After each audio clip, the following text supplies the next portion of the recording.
In 1854, the American Commodore Perry famously forced open the gates of Japan, coercing the Tokugawa shogunate to end over 2 centuries of their nation's near total isolation from the outside world.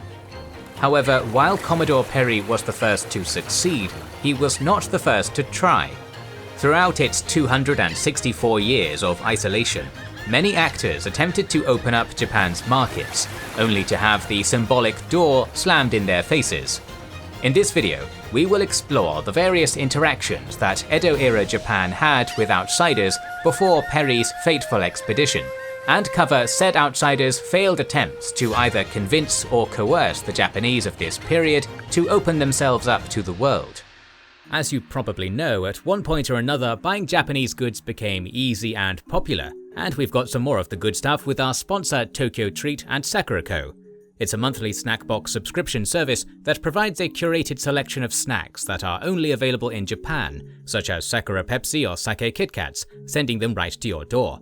It comes in 2 varieties. First is Tokyo Treat, a box that brings the latest products in the current season, including items only available for limited times in Japan and in the biggest quantities. This month's theme is Summer Matsuri, featuring the unique and flavorful snacks of Japan's summer festivals. Second is Sakoku, which focuses on traditional Japanese snacks, made in partnership with long-running snack makers, preserving these cultural traditions. This box also comes with a piece of Japanese tableware to boost the authenticity of the experience. This month's theme is Tea Time in Yokohama, a selection of traditional Yokohama confectioneries, snacks and teas created by local businesses.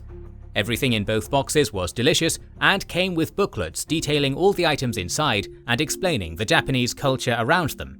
Check out either box via our links in the description and use our code KINGS to get $5 off your first order. Before we talk about how foreigners attempted to break Japan's policy of isolation, it is necessary to contextualize why the island nation withdrew from the world in the first place. In 1543, Japan was introduced to the Western world when 3 Portuguese traders arrived aboard some Chinese war junks on the island of Tanegashima. This eventually evolved into a trading relationship between the Iberian Union and Japan.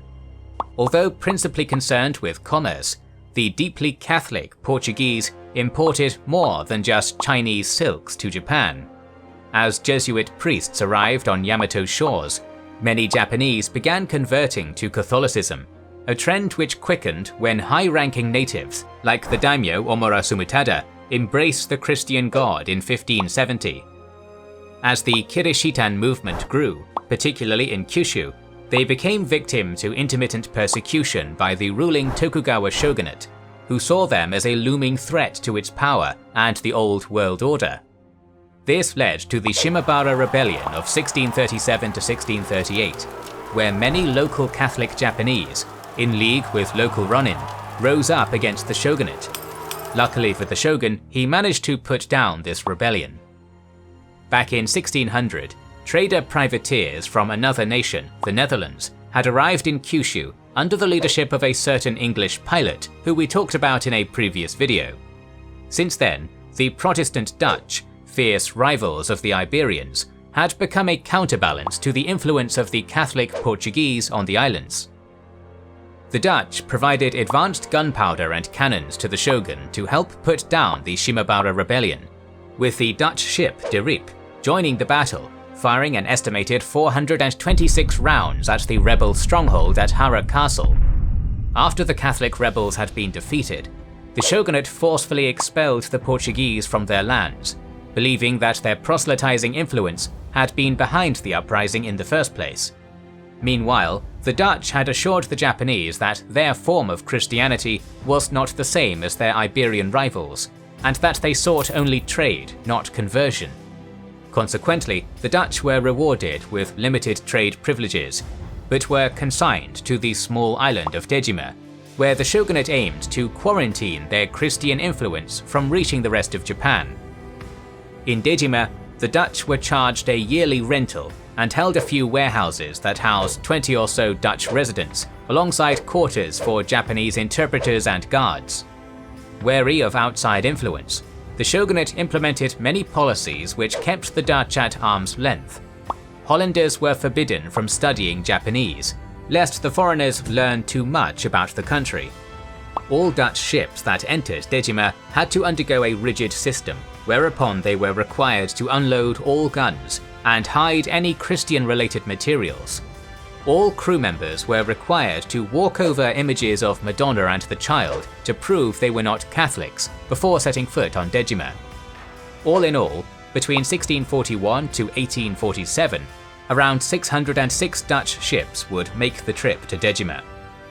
Alongside banishing the Iberians, the Tokugawa shogunate enacted the Sakoku policy in 1639, banning nearly all foreigners from entering Japan and forbidding all Japanese from leaving. Sakoku was largely enforced so the Tokugawa shogunate could restrict the daimyo from trading with foreigners, thus ensuring none would become powerful enough to challenge their supremacy. However, this did not mean the nation was completely isolated. During the Sakoku period, there were 4 domains that were allowed limited trade with foreigners.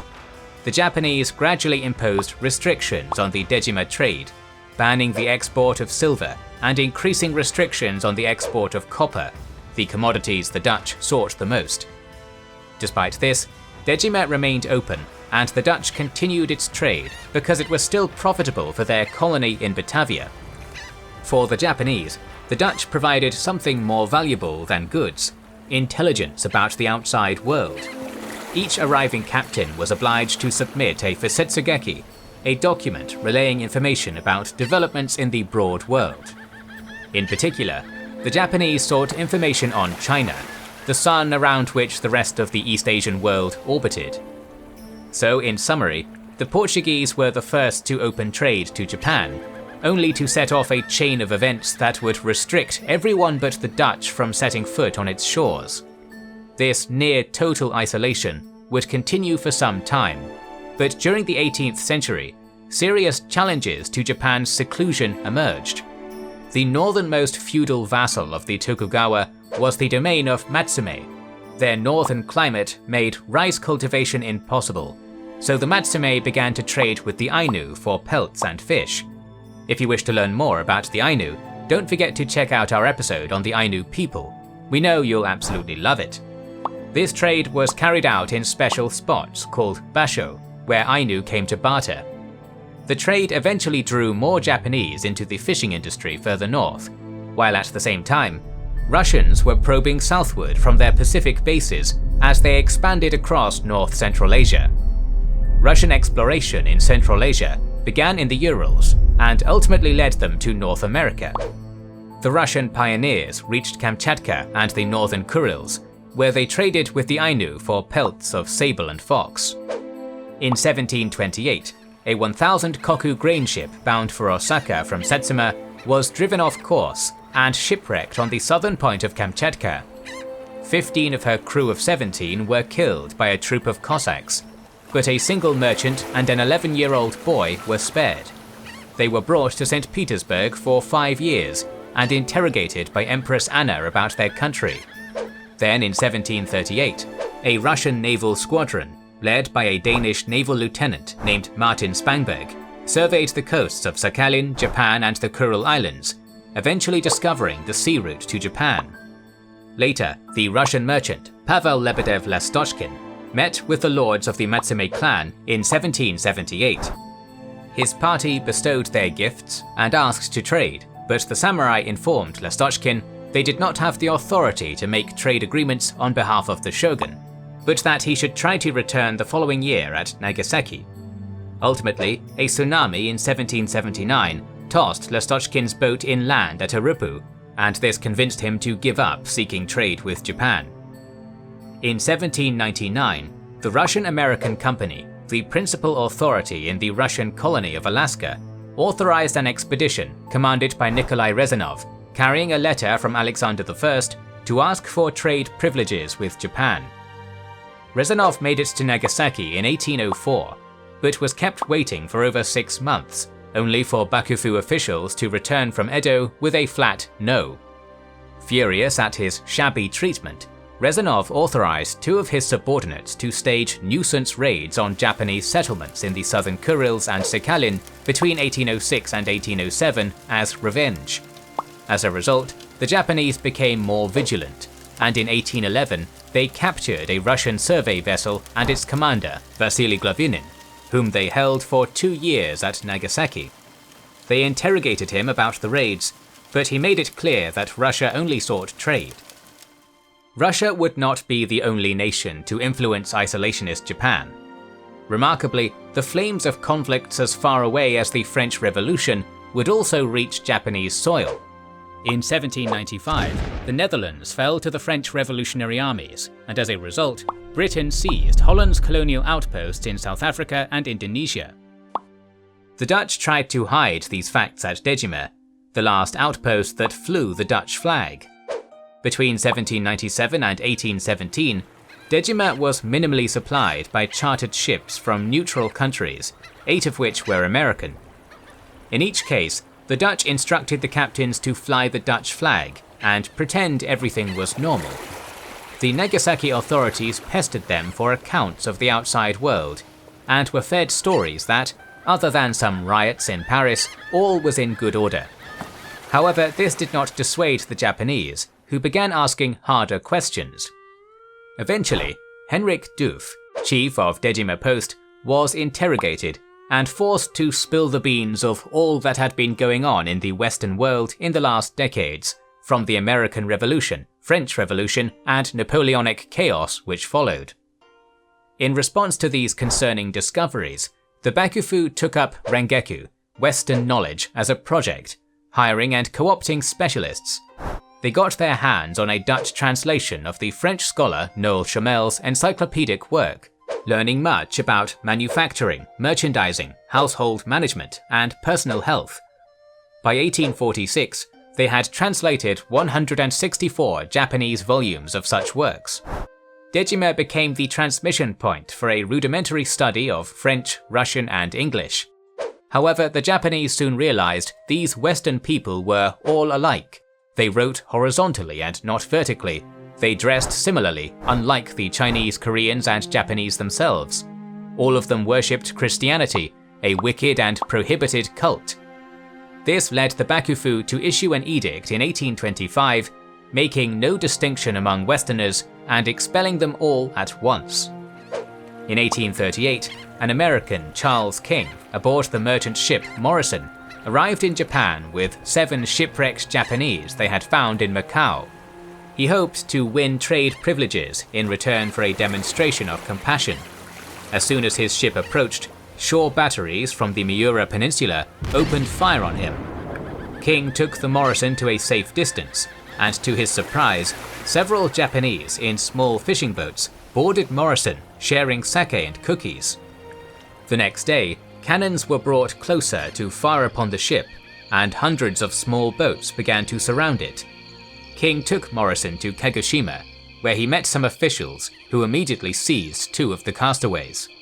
The next day he was warned to leave, as Kagoshima's cannons began to fire upon his ship. King had finally had enough, and left with the remaining castaways for Canton. In 1838, the First Opium War broke out, and ended in 1842 with the signing of the Treaty of Nanking. China was humiliated and forced to sign unequal treaties. China had long been the center of the East Asian world, and when the Japanese found out about their humiliation, they were shocked. At this time, the Roju, Chief Senior Counselor Mizuno Tadakuni, wrote, "This concerns a foreign country, but I think it should provide a good warning for us." Bakufu officials supplemented reports they received from China with a questionnaire addressed to the Dutch at Nagasaki. From the Dutch, they learned the size of the British force in China and what their advanced warships were capable of. Why have the Tartars lost, since they are said to be brave enough? Bravery alone is not sufficient. The art of war demands something more.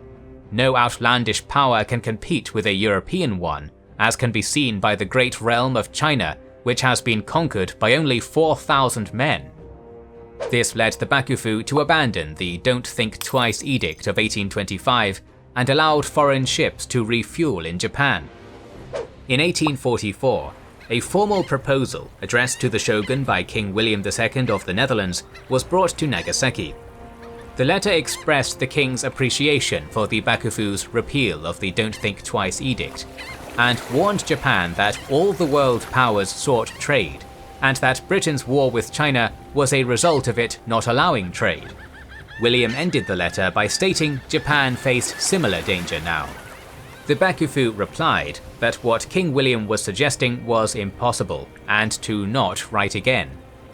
However, by the time the Bakufu had made the response, more foreign ships had come ashore at several places in Japan. On April 28th, a French naval expedition, led by Captain Fournier Duplat, came ashore at Naha Harbor in Okinawa, demanding trade, which the Japanese authorities denied. But a priest among them, Father Theodore Augustin Foucault, was allowed to remain in Japan, alongside a Chinese translator named Auguste Coe. The next year, an American whaling ship, the Manhattan, rescued 22 shipwrecked Japanese and showed up to Edo Bay, where her captain, Mercator Cooper, met with the Bakufu officials before being told to never return to Japan. The following year, the United States sent Captain James Biddle to open trade with Japan, and he arrived in Edo Bay on July 20th of 1846 with 2 ships. But the Bakufu officials told him they only dealt with the Dutch, that all foreign affairs were conducted in Nagasaki, and that he must leave. Biddle got into a minor altercation with a samurai guard and took his leave. Just 4 days later, the French Admiral Jean-Baptiste Cecil showed up to Okinawa, offering the Japanese protection against British expansionism, but was denied to come ashore, so he sailed to Nagasaki, but was denied there also. In Canton, the Americans learnt from the Dutch consul that 15 American sailors from the whale ship Lagoda, that had shipwrecked in Yeso on June 7th of 1848, were imprisoned in Nagasaki. James Glynn was ordered by David Geisinger to sail for Nagasaki, where he arrived on April 17th of 1849. The Japanese tried to block Glynn's ship, but he forced his way and anchored in the middle of Nagasaki Bay. Glynn demanded the release of the prisoners and threatened an intervention of the United States. With help from Dutch negotiators, the surviving prisoners were handed over by April 26th. Following his voyage, Glynn proposed to the United States Congress that they should open Japan through diplomacy, and if necessary, utilize a show of strength. The last major attempt before Japan opened was when the Russian embassy of Yefimi Putiatin came to Nagasaki on August 12th of 1853. The Russians had learned America planned to send its envoys to open trade with Japan. The embassy's engineer, Alexander Możajski, demonstrated a steam engine which would enable the Japanese inventor Tanaka Hisashige to reverse engineer the device and create the first Japanese steam locomotive. The negotiations were protracted by Japanese indecision, and this led Putiatin to depart Nagasaki to survey the coasts of Korea, until the frigate Diana arrived on July 11th, giving news about the Crimean War, forcing Putiatin to transfer his flag as his ship was being hunted by the Royal Navy. He only made it back to Japan at the port of Shimode on November 22, 1854, by which time the Americans had already succeeded in opening Japan to trade.